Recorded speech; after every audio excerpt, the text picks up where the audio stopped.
Communist പാർട്ടിയുടെ ഏറ്റവും പ്രധാനപ്പെട്ട ഘടകം ഏതാണെന്ന് ചോദിച്ചാൽ അത് കണ്ണൂരും അതിലേറ്റവും പ്രധാനപ്പെട്ട ഘടകം പയ്യന്നൂരുമാണ്. കേരളത്തിൽ ശരിക്ക് CPM എന്ന് പറയുന്നത് ഒരിക്കലും സഞ്ചരിക്കാത്ത വഴിയിലൂടെ സഞ്ചരിക്കുന്ന ഒരു കമ്മ്യൂണിസ്റ്റ് പാർട്ടി ആയിട്ട് വരികയാണ്. ശരിക്കും പേരിൽ മാത്രമേ കമ്മ്യൂണിസ്റ്റ് പാർട്ടി ഉള്ളൂ, പക്ഷേ അത് പ്രവൃത്തിയിൽ കമ്മ്യൂണിസ്റ്റ് പാർട്ടി അല്ലാതെ. അതുപോലെ തന്നെ ഇടതുപക്ഷം എന്ന് പറയുന്നത് ശരിക്കും വലതുപക്ഷവൽക്കരിക്കപ്പെട്ട ഇടതുപക്ഷമാണ് കേരളത്തിലുള്ളത്. ആ ഇടതുപക്ഷം അതിൻ്റെ സ്വഭാവം കൈയൊഴിയുമ്പോഴാണ് സ്വാഭാവിക ഇതുപോലുള്ള പ്രശ്നങ്ങൾ ഉണ്ടാകുന്നത്. പയ്യന്നൂരിലെ കാര്യം എന്ന് പറയുന്നത്, സാധാരണ നമുക്കറിയാം പയ്യന്നൂർ മണ്ഡലം എന്ന് പറയുന്നത് ഒരു കേരളത്തിലെ മറ്റേത് മണ്ഡലവും താരതമ്യപ്പെടുത്താൻ പറ്റാത്തൊരു മണ്ഡലമാണ് പയ്യന്നൂർ മണ്ഡലം. എല്ലാ രാഷ്ട്രീയ പാർട്ടികളും, അതായത് ഇടതുപക്ഷത്തും വലതുപക്ഷത്തും എല്ലാ രാഷ്ട്രീയ പാർട്ടികളും ഒന്നിച്ചു ചേർന്ന് നിന്നാലും മത്സരിച്ച് ജയിക്കാൻ പറ്റാത്ത ഒരു മണ്ഡലം എന്ന് പറഞ്ഞാൽ CPM മാത്രം നിന്നാൽ, CPM മാത്രം മാറിയെന്ന് മത്സരിച്ചാൽ ആ മണ്ഡലത്തിൽ CPM മാത്രമേ ജയിക്കൂ, പയ്യന്നൂർ CPM മാത്രമേ ജയിക്കൂ. അങ്ങനെയുള്ളൊരു മണ്ഡലത്തിൽ കഴിഞ്ഞവൺ 500,000 വോട്ടിന് ജയിച്ച ആളെ പരാജയപ്പെടുത്തിയിട്ടാണ് ഇപ്പോൾ 7,500 വോട്ടിന് വി കുഞ്ഞേഷൻ ജയിച്ചത്. അതൊരു മെറിറ്റിനുള്ള വോട്ടാണ്. മെറിറ്റിനുള്ള വോട്ട് എന്ന് പറയുന്നത് ഒരു അഴിമതിക്കെതിരായിട്ടുള്ളൊരു വളർന്നു വന്ന സമരത്തിൻ്റെ ഒരു പ്രതിഫലനമായിട്ടാണ് ആ വോട്ട് ആളുകൾ ചെയ്തത്.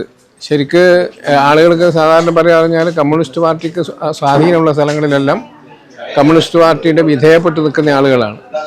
ഇവിടെയും അങ്ങനെ തന്നെയായിരുന്നു. പക്ഷേ കമ്മ്യൂണിസ്റ്റ് പാർട്ടി അതിൻ്റെ സ്വഭാവം കൈയൊഴിഞ്ഞപ്പോൾ ആളുകൾ സ്വാഭാവികമായി അതിനെ പ്രതികരിക്കാനും പാർട്ടിയെ തിരുത്തുന്ന അവസ്ഥയിലേക്ക് വരുന്ന ഒരു നിലയാണ് പയ്യന്നൂരുണ്ടായത്.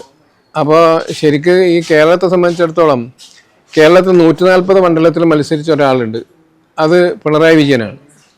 ആ 140 മണ്ഡലത്തിലും മത്സരിച്ച് ധാർമ്മികമായി പരാജയപ്പെട്ട ആളാണ് പിണറായി വിജയൻ. അയാളുടെ മുഖം മാത്രമായിരുന്നു ഈ തെരഞ്ഞെടുപ്പിലുണ്ടായത്.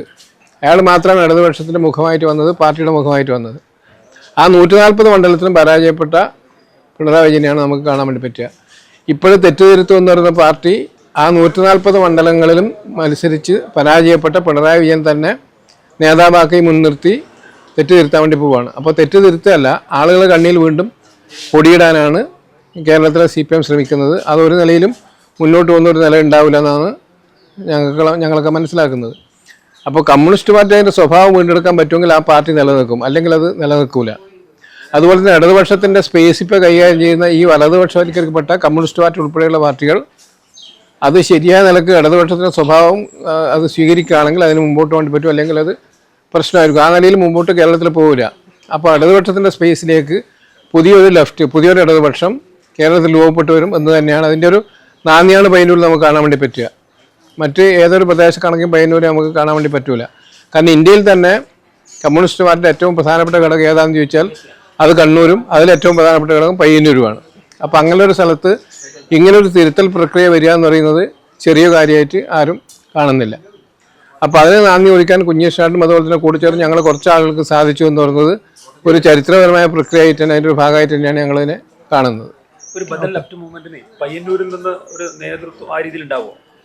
അല്ല, നേതൃത്വം എന്നല്ല, നേതൃത്വം എങ്ങനെ ആര് വരുന്നില്ലതൊക്കെ സ്വാഭാവികമായും ജനങ്ങൾക്കിടയിൽ നിന്നും തിരഞ്ഞെടുക്കപ്പെടുന്നതാണ്. പക്ഷേ പയ്യന്നൂർ അതിൻ്റെ ഒരു കേന്ദ്രമായിട്ട് വരികയാണ്. കാരണം എല്ലാ കാലത്തും പയ്യന്നൂർ സവിശേഷതയുണ്ട്. ഒരുപാട് പുതിയ പ്രസ്ഥാനങ്ങൾ ആരംഭിച്ച സ്ഥലമാണ് പയ്യന്നൂർ. ഇപ്പോൾ ദേശീയ പ്രസ്ഥാനത്തിൻ്റെ ആരംഭത്തിൻ്റെ കാലത്ത് ഒരുപാട് കാര്യങ്ങൾ, ഇപ്പം പൂർണ്ണ സ്വാതന്ത്ര്യ പ്രമേയം ആദ്യം കേരളത്തിൽ പാസ്സാക്കുന്നത് ഈ പയ്യന്നൂരിൽ നിന്നാണ്. അപ്പോൾ അങ്ങനെ ഒരുപാട് സവിശേഷത ഈ മണ്ണിനുണ്ട്. ഇത് ദേശീയ പ്രസ്ഥാനത്തിൻ്റെ പാരമ്പര്യമുണ്ട്, അതുപോലെ തന്നെ കർഷക പോരാട്ടങ്ങളുടെ പാരമ്പര്യമുണ്ട്, രക്തസാക്ഷിയുടെ പാരമ്പര്യമുണ്ട്.